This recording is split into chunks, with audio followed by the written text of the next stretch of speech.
Hey guys, welcome back to the Bruce Williams channel. In today's video, I'd like to highlight a watch that I really enjoy, one that I purchased. It's a Tudor that is often overlooked, and maybe for good reason. It's slightly divisive. I think when most people think about Tudor, they're thinking about Black Bays, they're thinking about the Pelagos. In some instances, they're looking at, the P01, the Monte Carlo. There are some pretty cool sport releases from Tudor. And the Royal, it doesn't seem to be that popular here in the United States market. It does better in other regions globally, but I really like this. And I'm going to, in this video, just talk about its strengths, its merits, what I think about it as an owner, and also areas for improvement. We won't, shy away from touching on those. And hopefully, if you've maybe been skeptical of the Royal, if you listen with an open mind, I think you'll see that this is a pretty solid, pretty strong release. At least it's different. It's not another Black Bay. So it does have that going for it. Let's talk about dimensions here. We have 40.7 millimeters of diameter. So it's a little bit smaller than the Royal 41 name would suggest. We have a 47.7 millimeter overall lug-to-lug dimension with a trim 10.2 millimeter height.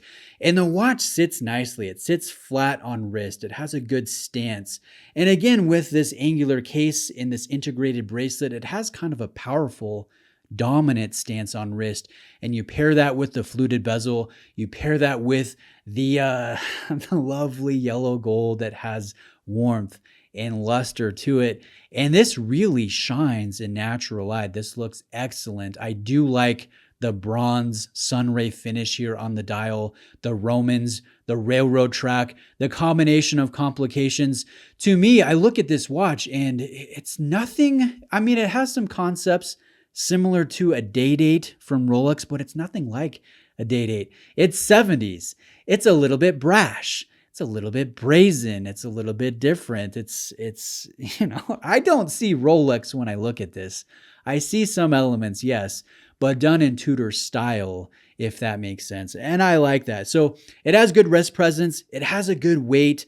In fact, it's a surprisingly hefty watch because yes, it is large. We do have stainless steel. We do have the added weight of precious metal with a solid gold bezel, a solid gold crown. But more so within the watch, there's a big metal movement holder, that keeps the T603 movement, a Solida movement within this case. And so really it's hefty and it has the powerful presence and it has the lovely light play, the traditional details. And yes, I am really digging this. But back to the dimensions, we have a dramatic 9 millimeter taper on this bracelet from about 25 millimeters at the angular case down to 16 millimeter at the clasp. And I will say the clasp has a nice flip lock that's signed and carries a ceramic ball bearing detent, and then there is a friction clasp under that is milled, also carries the ceramic ball bearing detent. And I've been asked a couple times from some of you, how good is the clasp? Does it pop open accidentally as you're wearing the watch? And absolutely not. That has not been my experience. In fact, this is I could probably jimmy it open, but I don't want to. I mean, I have to exert a silly amount of force to get it to pop open. Really, this is strong. It's secure. It's very well executed, in my opinion. So I have not run into that issue, and I wouldn't anticipate you running into that issue. Now, let's talk about dial details here. I think this is a strength of this release because it's simple. Yes, I like that sunray. I like the bronze effect. You see more of the browns in direct sunlight and how that ties in nicely with the warmth of the yellow gold, the gilt printing and whatnot. But in other lights, it really kind of looks black. So it's a great execution. And here's the best part. There is no silly text for the sake of having text to quote unquote balance out the dial. That's traditionalism right there. People and brands get into that over decades. We have to put text on the face of a watch, and really you don't. This reminds me of my Vacheron Constantin overseas that I had. That thing was just brand only and Swiss made down at the bottom portion of the dial, and that's it. And the same concept here is present on this Royal 41 steel and gold. It's very well done, and I like that very much. Now let's talk about the movement. Again, I kind of mentioned we have the T603 movement within the case that is very classic in its execution. I think it's tasteful. I think it's finished well with the engine turning, with the Geneva striping. I have no problems with the level of regulation and with the execution here. But it is rather curious that Tudor opted for a Solita. And I've kind of speculated, like, why did they do that? Did the Swatch group get mad, right? That Tudor's been foraying a little bit into meta certifications. So they said, hey, you can't buy any more ETA from us. Or is Tudor just trying to, increase their profit by cutting down their overhead, a negligible amount by going with Solita over ETA? Was there supply chain issues? I don't know. I mean, it could be a number of things. It could be a combination of the things that I just mentioned, but this is a Solita, and this is the first time that I've seen a Solita within a Tudor. Again, they generally go with ETA, but it's very well dialed in. It's very well executed, and I really don't have any problems with it. Again, it's just curious that it's present, and I like the fact that there is this massive metal movement ring here. No plastics, no polymer here. Thank you, Tag Heuer. No, it does add to the weight, and you do feel like you're getting your money's worth here, mixed in with the detail work, with the design, with how it wears and how it pops in person. It's quite a sharp watch, and I'm attracted to the sharp watches, to the shiny things that are a little bit different, maybe a little bit non-traditional. So I like this. Now I want to answer the question, Bruce, is this watch just a poor man's day date or date just? And honestly, no. I mean, it's not. If you think about that, a poor man is not going to spend $300 on a Seiko, much less $3,350 on a Royal, steel and gold, or $35,000 on a day date, or $10,000 for a steel date just. No, I mean, it's kind of a silly term to label anything a poor man's anything. But when I look at this, apart from a few concepts of a fluted bezel that's executed differently, and, Romans and the layout of the day and the date, again, it's not really anything close to a day date, in my opinion. Again, this is 70s. This is quirky. This is different. This is Tudor, right? This is its own style. And I like that. And I didn't buy this because I couldn't get a Rolex. No. And I think if you think that, it's an oversimplification.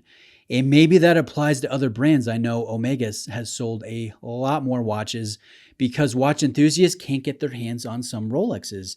Same with Zenith, same with Grand Seiko, same with a lot of brands that are enjoying increased sales in large part because of Rolex, love them or hate them. So no, I don't think this is a poor man's Rolex. I don't think this really looks anything like a date just. If I bought a date just or a day date, this could coexist because it's different enough. It really feels very different in my opinion. And let me just end with one thing here. I think this is a solid value when you break it down. Now, I will say Tudor discourages discounts, and you're certainly not going to be able to get one on, say, a Pelagos or, a Black Bay 58, some of the models that are pretty hot. But on something like this that is not that well loved or received here in the United States market, yeah, you could expect maybe a 10% discount. So I would say that this watch is about a $3,000 watch. And when you consider that, when you consider the level of finish, the comfort, the fit, the precious metal that's here, the water resistance, the traditional elements, how much this just pops and how dynamic it is on wrist and in natural light. Yeah, I think for $3,000, this is pretty dang awesome. And if you want to increase the value, I guess, or the perceived value for your money, you could opt for all stainless steel and forego the precious metal. I know not everyone can get on board with steel and gold yet. I think it's definitely coming back into vogue. Fads are cyclical. I like two-tone quite a bit. I think it looks really good when it's executed properly. But you could opt for this exact watch in stainless steel, and it would be roughly $2,000 and would have the same movement, same dial details, same presence, same heft, and pop in person. And so that's a great way to spend $2,000. If you want something new, if you want something Swiss, something with some name cachet, something a little bit unique, a little bit different, I like the Royal. I think this is prime for a boost in popularity here within the United States market. And you just got to get on board. I feel like the Joker in The Dark Knight, when he says, I'm not a monster, I'm just ahead of the curve. I kind of feel like that here with this Tudor release. It's pretty awesome, and I think over time, more watch enthusiasts will get on board. Is it perfect? No. I mean, the lume is pretty poor. You're not buying a watch like this for the lume, but admittedly, it's not great. It's not a certified chronometer, even though we do have a 5-year warranty. It is transferable according to Tudor's website. What else? I mean, screw down crown, great fit, great presence, great design. I mean, there's not a lot not to enjoy here or to nitpick. I really like the model, and I'm interested to hear your thoughts. So let me know if you have any specific questions. Thank you for watching today. I'm going to shout out my AD, Brent Miller Jewelers, that sold me this Royal 41, a link to their website, and specifically my guy's contact information, Brad, will be in the description. So thanks again, guys, and I'll see you in the next video.